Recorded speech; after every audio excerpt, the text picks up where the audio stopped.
Hello students, so we are going to study about bacterial cell membrane today. So cell membrane or the plasma membrane separates the cell from its environment.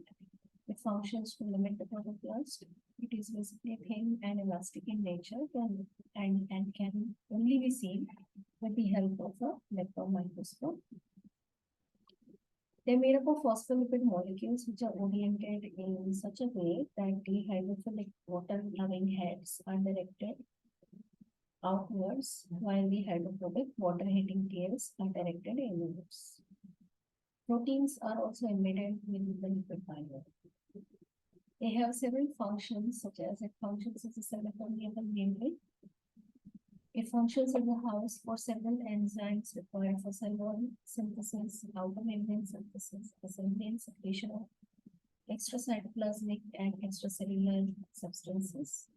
They're involved in ATP generation, cell motility, and segregation of chromosome during replication. This is a typical electron microscopic image of the cell membrane, where you can clearly see the bilayer nature of the cell membrane that is enclosed in the protoplast. It is composed of about 60% of proteins and 40% of phospholipids.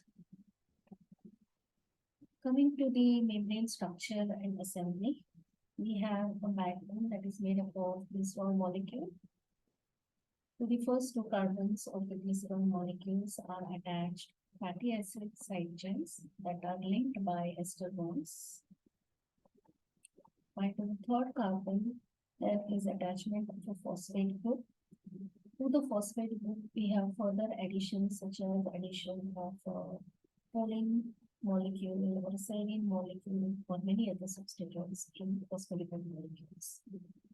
So this polar head portion of the molecule is the one that is present in the head region that is interacting with water molecules, while the fatty acid chains form the non-polar or the hydrophobic portion of the bilayer.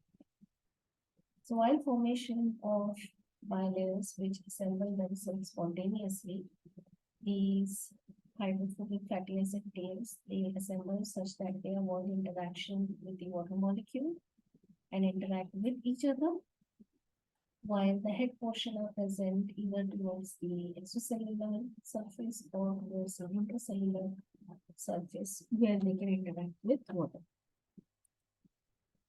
This is a typical fluid mosaic model of the inner membrane or the cell membrane.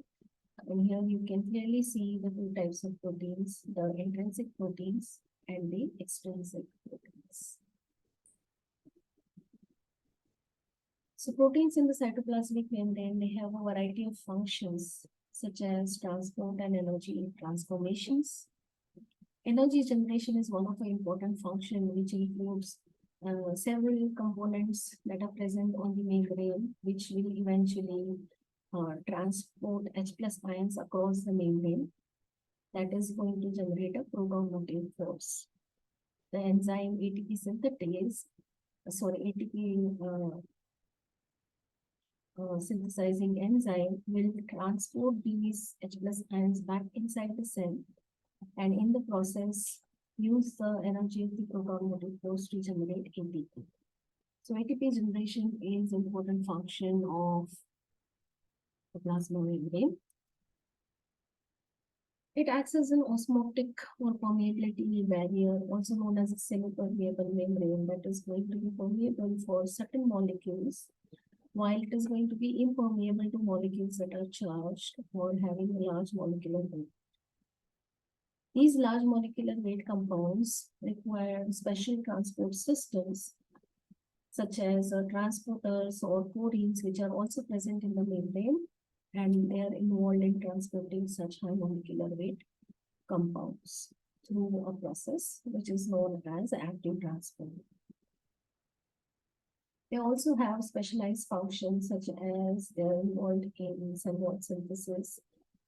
During cell division and DNA replication, they ensure that the segregation of DNA takes place properly into both the daughter cells. by binding to the DNA molecules, by binding of the DNA molecules at specific locations on the membrane, that will ensure that each daughter cell is going to receive a copy of DNA. That's it about cell membrane in bacteria. So kindly like, share, and subscribe if you like the content, and so as to get the direct updates if there are any new postings. Thank you.